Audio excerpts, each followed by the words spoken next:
Your Steve Jones Show podcast is loading now. The Steve Jones Show podcast is sponsored by Purdy Insurance. Visit Purdy Insurance on Market Street in Sunbury or visit online at purdyinsurance.com.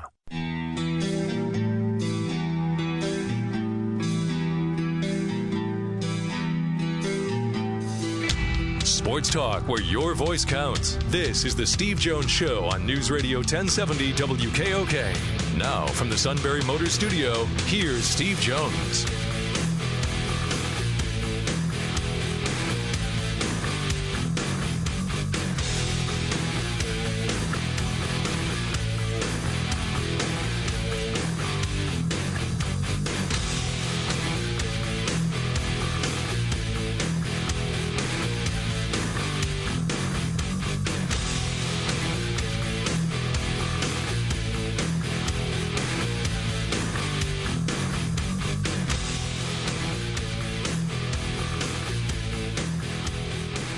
Good afternoon, Steve Jones Show, Monday edition. We hope you had a great weekend. Sean Carey, News Radio 1070 WKOK, and Steve will be in the Sunbury Motors studio. Sunbury Motors Ford Lincoln Hyundai in the North 4th Street Auto Plaza, Sunbury, and Sunbury Motors Kia on the Strip, routes 11 and 15 in Hummel's Wharf. Our Monday edition, always brought to you by Purdy Insurance. On Market Street in Sunbury, go to purdyinsurance.com. Big congratulations to the Purdy family. Greater Susquehanna Valley YMCA raising $25,000 earlier this month at the 27th Annual Truman H. Purdy Memorial Golf Tournament at the Susquehanna Valley Country Club. An honor and a privilege to be part of that. And you can be part of our show. You can send us an email anytime. Let us know you're listening. Steve Jones at WKOK.com. Steve Jones at WKOK.com. And we're on social media, too. Like us on Facebook. Follow us on Twitter. Twitter handle at Steve Jones PSU. And we also invite you to subscribe to our Steve Jones Show podcast, available on both Apple Podcasts, iTunes, and Google Play. And we also have 3 months of shows always archived at SteveJonesShow.com. Coming up next week will be Coaches versus Cancer, the annual golf outing at the Penn State courses, and head basketball coach Patrick Chambers will be on the show with us here later on. Also, we will have later in the week Kim Jones from NFL Network, Talk Football with Kim. Always great to have her on the show. And also scheduled to join us will be Chris Solari from the Detroit Free Press, the latest information that has come out of Michigan State and the Larry Nassar scandal. Phillies baseball coming up tonight here on News Radio 1070 WKOK. First place, National League East, on the line between the Phillies and Braves as they play for, the 94th time already this season. Phillies-Braves once again. But how about the Phillies, 26-18? The Braves are 28-17. And the Phillies are a game and a half behind Atlanta. And 4 teams are at least 3 games above 500. So we got cozy standings in the National League East. Atlanta padded its division lead in shocking fashion yesterday. The Braves scored 6 in the bottom of the 9th for a 10-9 comeback win over the Marlins. And despite the Phillies' loss yesterday in St. Louis, they've been playing really well. 8-3 in their last 11. They are 16-6 at home. But how about the Braves, though? The Braves are 17-6 on the road. So Gabe Kapler and the Phillies looking forward to heading back home after a winning road trip. But the Phillies' bats were pretty quiet yesterday. The offense only had 2 hits in the 5-1 loss to St. Louis. Odubel Herrera saw his 45-game on-base streak end. He had 3 strikeouts and went 0 for 4. So you got Mike Foltynewicz tonight for the Braves. He'll make his 4th start of the season. Last week, his last outing was against the Cubs. He struck out 10, but he only did it in 5 innings and needed 107 pitches to do it. Nick Pivetta will be on the mound tonight for the Phillies. Great outing last Wednesday in Baltimore. Struck out 11, gave up only 1 run and 2 hits in 7 innings. And our coverage tonight will start with On Deck at 6:30. First pitch, 7:05 here on 1070 AM. Hockey tonight, Stanley Cup playoffs continue. Washington Capitals, after winning the first 2 games on the road in Tampa Bay, they have lost 3 in a row. Tampa Bay goes for the clincher tonight and looking to advance to the Stanley Cup final against the Vegas Golden Knights, who eliminated the Winnipeg Jets in 5 yesterday, winning on the road at Winnipeg in the whiteout. But after finally pushing past the Pens in the second round for the first time in 20 years, Washington won those first 2 on the road, but the Caps have dropped those past 3, so questions are now popping up again about big series disappointment for the Capitals. And this was an interesting stat. Teams with 2-0 series leads in postseason history.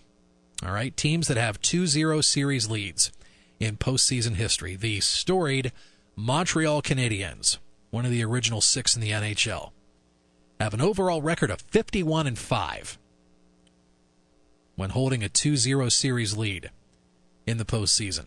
The Boston Celtics are undefeated, 37-0. How about that? Boston-Cleveland, by the way, tonight. We'll talk more about that later. But the Washington Capitals, when holding a 2-0 series lead in postseason history, they are 3-5.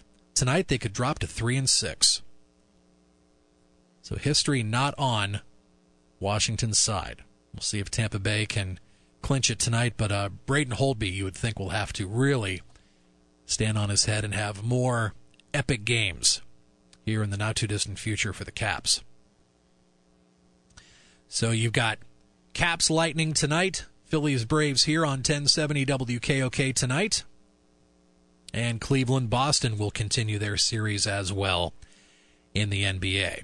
By the way, the Caps Tampa Bay game, puck drop just after 8, and Cleveland Boston, they will start just after 8:30. Couple NFL notes to share with you. Commissioner Roger Goodell says the NFL is prepared for expanded legalized sports betting in the U.S. and wants Congress to be involved. However, unlike MLB and the NBA, the NFL is not interested in receiving a direct cut of action through a fee. The league insists on more focused data and video rights as a potential monetization opportunity. And the Supreme Court this day last week said that the Professional and Amateur Sports Protection Act of 1992 was unconstitutional. The landmark decision has opened a path for states to decide whether to legalize sports betting. Jersey, Mississippi, West Virginia, Pennsylvania on the forefront of that, for sure. Sticking with the NFL, they have determined that neither the Detroit Lions or Matt Patricia will be subject to any discipline in regard to a previous sexual assault allegation against the Detroit coach. That's according to NFL League spokesman Brian McCarthy. McCarthy says the Lions were not at fault after learning about Patricia's 1996 arrest during the interview process, and that the 43-year-old Patricia would not be disciplined for not letting his arrest be known to the club. The situation is not subject to the personal conduct policy, as the allegations occurred well before Patricia's affiliation with the National Football League. Patricia was accused of one count of sexually assaulting a woman in Texas during spring break 1996. Patricia emphatically denied the accusation after it was reported earlier this month. And Lions owner Martha Ford, team president Ron Wood, and general manager Bob Quinn released a joint statement expressing support for Patricia. So as we've mentioned here on the show, Peter King, who has spent a outstanding 29-year career at Sports Illustrated, is going to be leaving SI and the MMQB.com to join NBC Sports full-time. So you'll definitely see him every Sunday night as per usual on Football Night in America and on other NBC shows. And he wrote his final column for the MMQB.com this morning and brought up some very interesting information. He went down this huge thank you list. People he wanted to thank over the years. And who are we thanking? We're talking about Peter King's final column from the MMQB.com. And I read that. Yeah, he shared some very interesting information regarding Brett Favre that a lot of people may not be aware of. Yes, we've heard Brett has gone to rehab, but he went to rehab not 2, but 3 times. Yeah. So Look, when you play professional sports, I mean, it's one thing to be addicted to drugs, all right? Recreational drugs, all right? But what's one of the great issues in our country today? Opioid abuse, right? We hear about opioid abuse a lot. Well, I mean, think about athletes sometimes in constant pain and the possibility of becoming addicted to painkillers. I mean, that is, and it sounds like that was part of the Favre problem, right? Is that how you read it? Well, we had known that he was popping a lot of Vicodin, and there's at one point he would take at one point more than a dozen of them a day, and he would barely get 1 to 2 hours of sleep, and this was actually during one of his MVP seasons. Yeah, so which makes that feat even more harder to believe. So right, because in the column he said, "Hey, look," he said, "I'm the kind of guy that likes to go to bed early, like 9:30. I'm done." Yeah. But because of the Vicodin, he was up to like bouncing all over the place, and Peter King was at his house going, "I want to go to sleep here. I want to go back to the hotel. I want to get some sleep." And couldn't do it. Yeah, so I read that part of it. There are a lot of very interesting elements in there. Now I think this is what I read in the column. And, he had regrets about how, I think it was Deflategate, how he covered that, I think. But what was the biggest takeaway you had from it? The biggest takeaway I had from it is that over the years, he did a great job as a reporter, and his career as a reporter is far from done. But of building trust with individuals and maintaining the trust. They won't let you in unless they trust you. Now, you had a story part about Jimmy Johnson. Now, Jimmy Johnson is one of those guys who would open up to you, and I know this firsthand because when Penn State played in the '86 national championship game against Miami, it turned out that Thanksgiving weekend I had to do a basketball tournament at Miami. And in fact, the basketball team practiced on campus at the Knight Center. And it turned out that Miami played East Carolina in football Thanksgiving night. So I went down on a Wednesday, got a pass to cover on Thanksgiving, covered the game because the next game after that was going to be Penn State for the national title. And I interviewed, you named the player, I interviewed them. After that game, I got Michael Irvin, I got Vinny Testaverde, I got Melvin Braxton, got them all. Alonzo Highsmith, Jerome Brown. And the last guy I wanted to get was Jimmy Johnson. Well, Jimmy Johnson gave me a 10-minute interview and then invited me up to the suite for a victory party to cap their undefeated season. And he said to me, he says, look, he said, I only need one favor from you. So I'm going to trust you on this. He says, whatever's set up there stays up there, which I did. Everything that was set up there, I understood that. Because, what they're going to say in there is it's really going to matter. And I've been around enough of that stuff where, what is said there stays there. And I said, yeah, that's fine. Now, he didn't know me from Adam. And he knew I was on, and at that time, I was the third announcer on the Penn State Sports Network. Once in a great while, I was actually the color analyst, right? Including that season. But I was the third guy in the Penn State Radio Network. He knew that, and he still let me go up there. And I didn't ask. He invited me. So when you read that part about, Jimmy Johnson trusting Peter King with something, yeah. I can tell you firsthand with me, I was treated the same way. He didn't know me from Adam.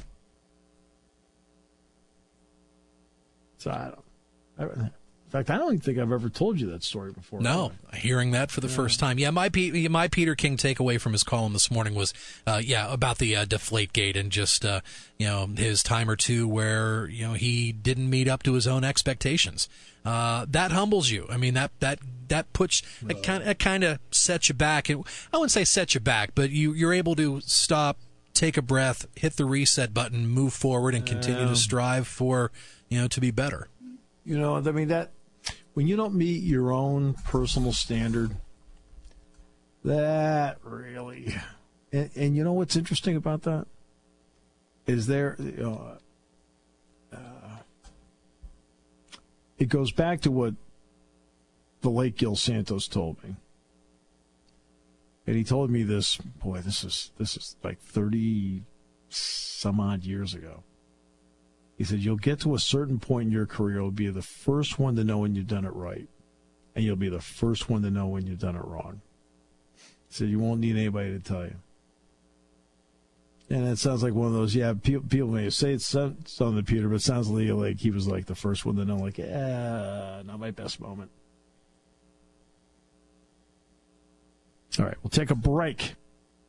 We will come back with more in a moment as we continue on News Radio 1070 WKOK, brought to you by Purdy Insurance. Here's Adam Purdy with another example of how Purdy Insurance is different. I was at home one Saturday when I got a call from a client who had just been in an auto accident with a rental car in Canada. After confirming that everyone was okay, I checked his policy and assured him that we had the proper coverages in place. Within a few minutes, I had his claim called in and he was back to enjoying his vacation. Purdy Insurance has been answering calls like this for over 90 years. Give Purdy Insurance a call today at 800-677-2478 to see what we can do for you.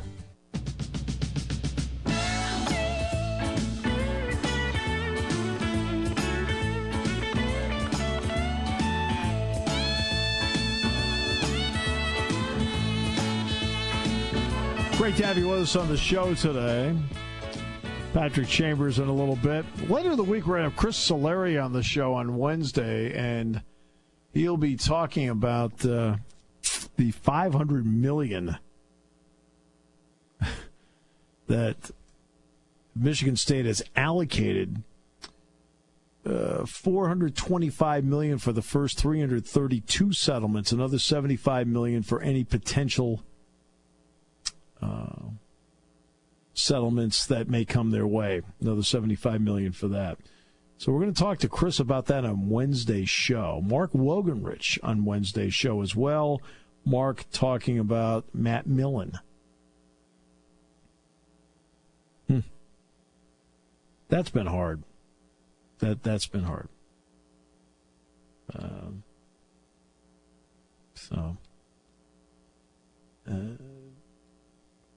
Because as you know what I think of Matt. Always, every once in a while he has the ability, Matt does, to, Matt, what are you doing? What are you saying? But what he's going through is so tough. So tough. And it was actually Mark's story that got everything going nationally about what's happening with it. It was Mark's story. But it was his baby. Yeah, it was about a week and a half after the blue-white game, and it was funny. You and I were exchanging messages, and I'd said to you, there's something in Matt's voice that doesn't sound right. He didn't have that deep richness of his voice. And I was wondering, I just kind of chalked it up. Oh, maybe he's just having a bad cold or allergies kicked in or something. Right, and I told you how sick he was. Yes. Yes. Right. In other words, what Mark wrote, everybody picked up, but it was something you and I already knew because I'd talked to Matt how many times, and I had breakfast with him, for goodness sakes. We had a long talk about how he's doing. But everybody else found out. And we'll talk to Mark Wogenrich about that on Wednesday. Patrick Chambers on the show later today. Great to have you with us. I guess they were practicing today at Indianapolis. Talking about practice. All right. going around in circles? When it comes to car buying, there's the other guy's way, and then there's the SMC way. The other guys force you into a vehicle you really don't want. The Sunbury Motors way lets you take the time you need to browse, ask questions, and take the test drive and think on it. For over 100 years, the Mertz family and all their employees have made your experience the most pleasant one you'll ever have. The other guys won't offer you the best price for your trade, no matter how much they say they will. The SMC way is their promise to provide you with the most money the market shows your vehicle is worth. The SMC way is to offer you all applicable factory rebates on new vehicles and generous discounts. Looking for a pre-owned vehicle? The SMC way checks each vehicle in a 200-mile radius to determine the lowest price, then beat it. It's the lowest price promise, just part of the SMC way. The choice is up to you. The other guy's way or the SMC way. The SMC way wins every time. Sunbury Motors Company in the North 4th Street Auto Plaza, Sunbury, and at sunburymotors.com. Selling more cars and satisfying more customers for over 100 years. Taking your calls at 800-795-9565. This is the Steve Jones Show on News Radio 1070 WKOK. Now from the Sunbury Motors Studio, here's Steve Jones. All right, today's show brought to you by Purdy Insurance, Market Street in Sunbury. Go to purdyinsurance.com. The Purdys have served this valley for decades, finding the best insurance, right price, auto, home, life, business, whatever it may be. They have experts in all areas, and they're also an expert on you. They want to make sure you're covered properly. They want to make sure that you're not being overcharged. And if there's a claim, they fly right in there. Take care of business. That commercial Adam Purdy does, which I think is fabulous, where he says, look, I got called on a weekend. I said, something happened. And they were, I guess what he said, up in Canada. He said, are we covered? He goes, yeah, you're covered. That kind of peace of mind that you can get on the phone, call them like that, and they'll drop what they're doing because the customer comes first. They want to make sure you're all right. That's Purdy Insurance. Market Street in Sunbury. Go to purdyinsurance.com. Sunbury Motors Studio, 4th Street in Sunbury. Sunbury Motors Kia, routes 11 and 15 in Hummel's Wharf. This day in sports history. A slice, by the way, of incredible sacrilege today, which you and I have been informed of. We'll get to that in a moment because, I mean, as you know, Sean, you and I both know and have been told directly, it's just disgraceful what they did today. Yeah. 1881, the U.S. Lawn Tennis Association was formed in New York City. FIFA founded on this date in 1904. First illegal deal was the next day. Just kidding. You're probably right. Question is who? Yeah, 1930, Babe Ruth hit 3 home runs in a game. 1943, White Sox and the Senators played a 9-inning game, the fastest in American League history, 89 minutes.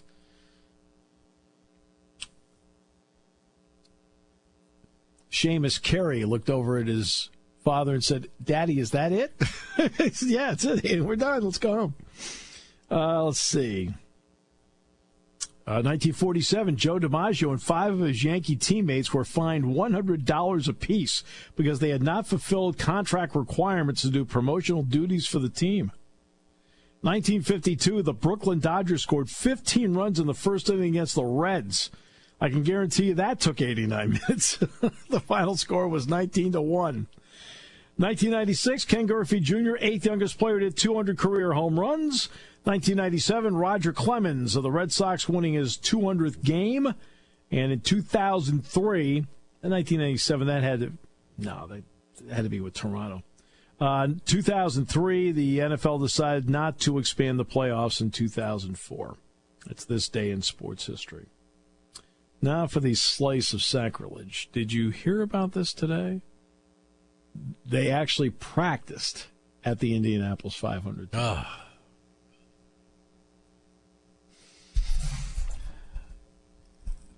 don't know what they were supposed to be doing today. I mean, normally I feel like practice leads to a safer race, but that's only me.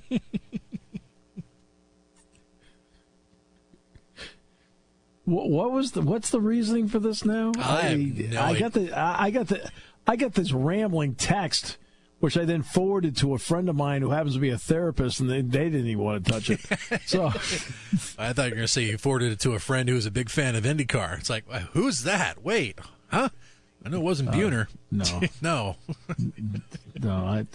No, those people don't exist.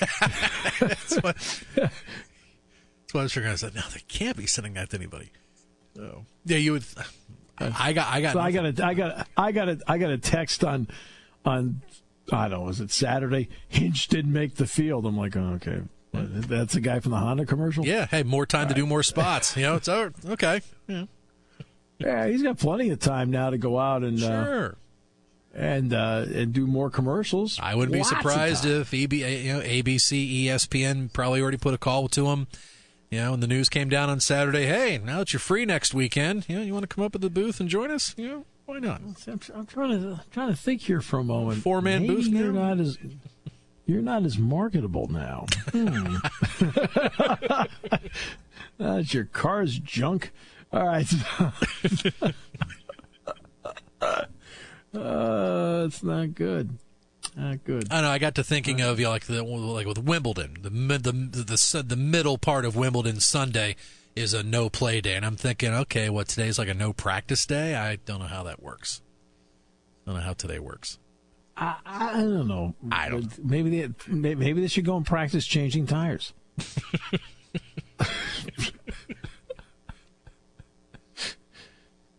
Right about now, he hates us, doesn't he? Oh. We'll get through it. This is like his week. Oh, it is. This is his week. Oh, yeah. Nothing will rain on his parade this week. Oh, no, that's what we're here for.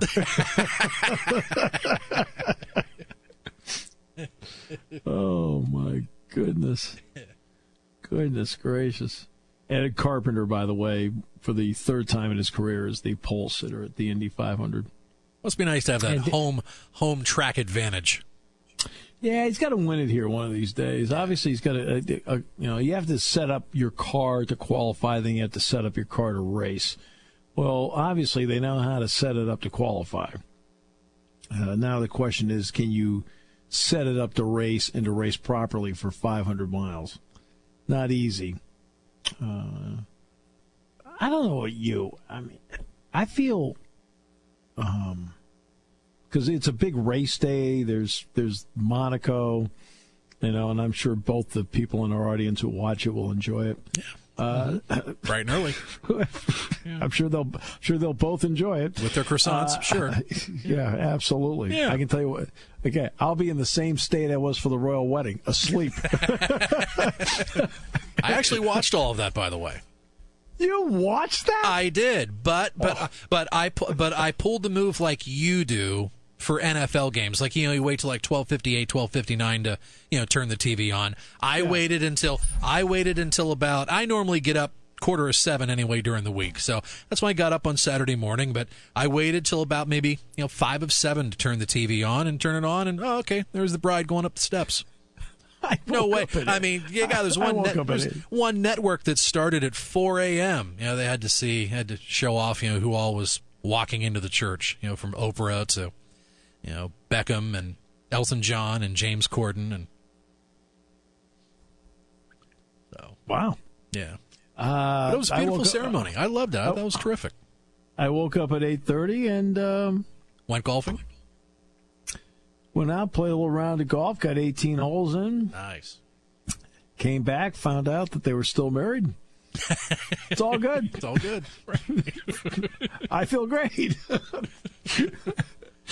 So I guess they had the nerve to go out and practice today. I don't know what they were supposed to be doing.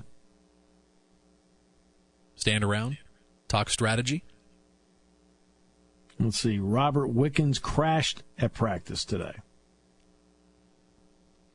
Canadian driver hit the wall. Oh, there's video. He's going around the turn, around the turn, around the turn. And he hit the wall and then he turned into it. There was this guy in a jacket and tie in the corner and was waving at him.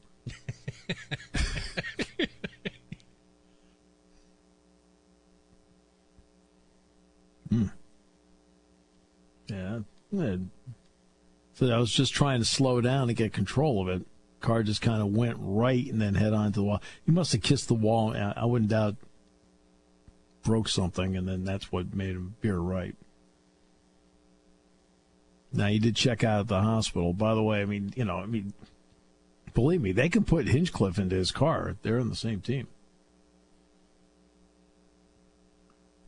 That would be so wrong. He's got an in. Not out of the woods yet. I mean, the Indy 500 starts at, noon? The pre-show's at 11. You and I agreed that we wouldn't start watching until, 2:35? Yeah, I'm more like maybe more like 3:05, depending on how many yellow flags. Oh, my God. Still got 40 laps to go. Yeah. All right, let's go back out, finish mulching. So I'm mulching the yard the other day. Right. This is last week. I go in and says, I made a stupid mistake. She says, well, what's that? I says, I bought 14 bags of mulch. I kind of. Oh, no. I bought 14 because I figured it turned out that's what I needed. I actually, right to the bag, I had it right. Kind of calculated. And I said, I should have bought 2. She says, why is that? I said, I'd be done by now.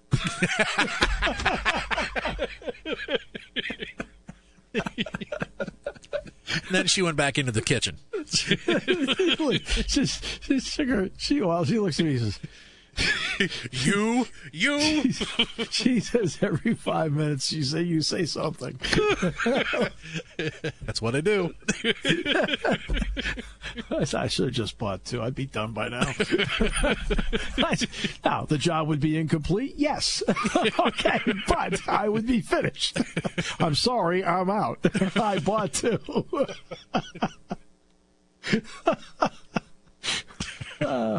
What the heck, Just thought it was the best way. Sounded good to you. I'm throwing this stuff down. I'm like, oh, my goodness. Now, it's a gorgeous day out today. The whole idea is I want to get to the Memorial Day weekend, have all this. I planted grass, I mulched, I pulled out 3 bushes. All right. I want to get to the Memorial Day weekend because I haven't had a 3-day weekend since Christmas. Yes. All right. So I haven't had 3 straight days off since Christmas. So I just would like to kick back and look around and go, hey, I got nothing to do. Yeah. All right, feel good.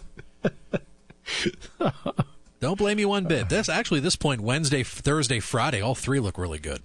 I know. Looks really good. Yeah, hopefully it'll last into the weekend. We deserve that. Yeah, after the show on Wednesday, I've got to go up to Scranton. James Franklin and I mean, he's, look, I'm emceeing it. It's James Franklin's going to be the man at this event we're doing at Genetti's up in Clark Summit.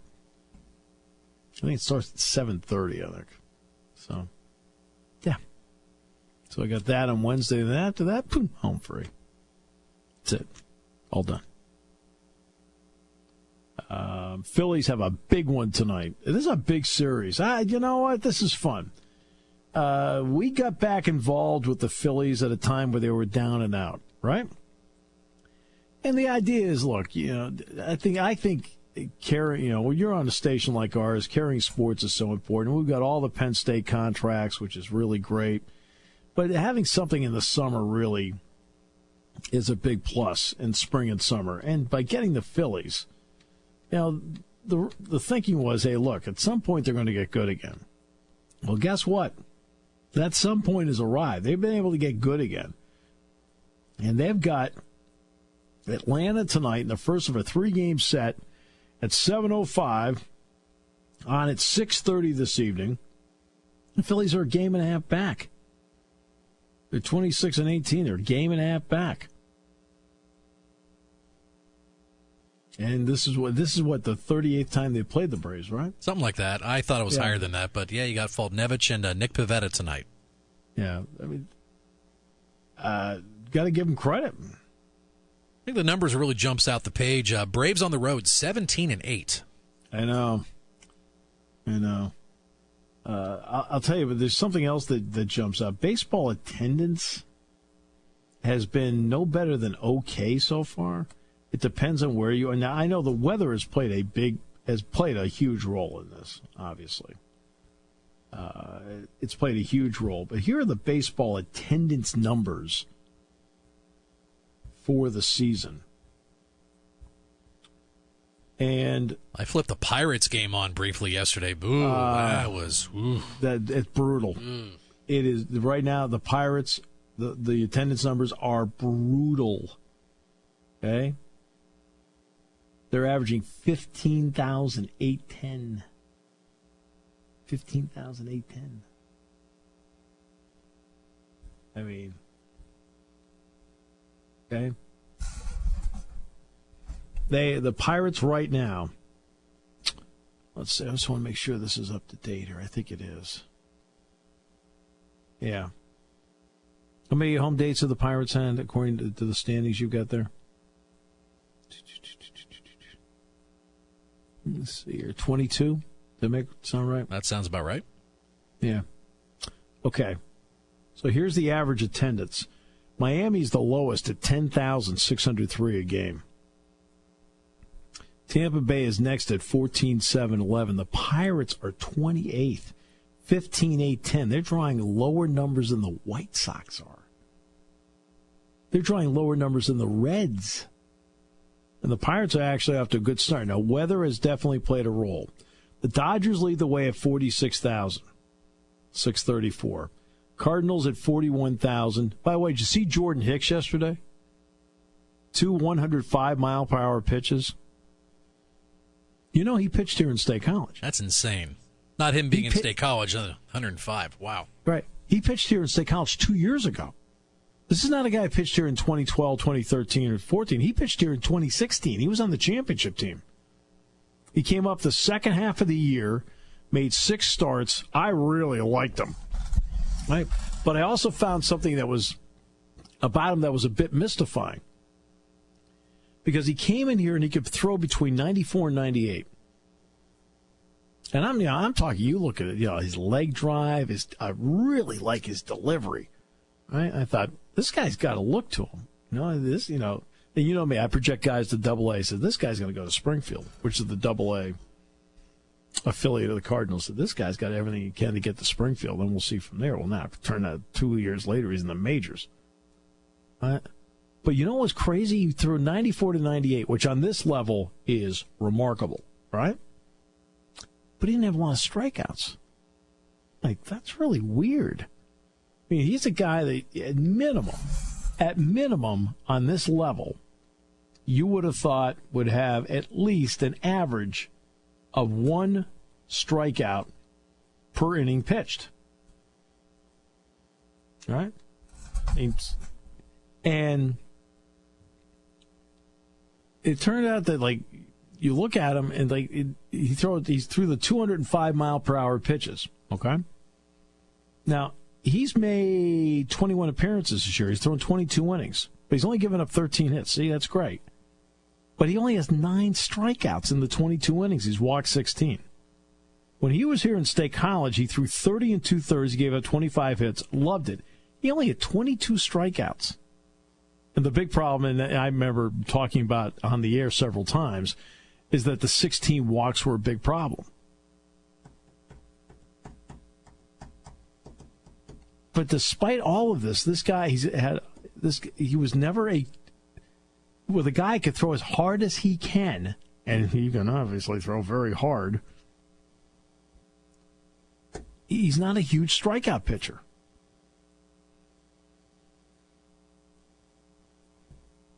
Crazy. I mean, he had you figure a guy 30 2/3 with a fastball like he's got, he probably should have had 32, 33 strikeouts. He had 22 with the spikes. Oh, well. But back to attendance. Not good. Cardinals 41,000. Yankees 40,000. Good. Giants 30, almost 39. Angels 37.5. Cubs 36.5. Houston 35.5. The Red Sox 34. Colorado 33. So, I mean, these are all good. Atlanta 31,000. Okay. These are all fine. Phillies are at 25,657. All right. But the Pirates are 15,810. 24 home games, 15-9 home record currently for the Pirates, 22 on the road. 22 in a row, yeah, because they're playing at the Reds next, which will be a 3-game set. Now, the weather's been bad, so I know that. And Pirate attendance is usually in the spring. It's when they hit the summer and the kids are out of school. It kind of kicks into another gear. But they've actually been good. They've come from behind. I mean, obviously, the San Diego thing did not help them. But I don't know. We're reverting back to the 70s where Pittsburgh was one of the worst baseball towns in the world. And it was.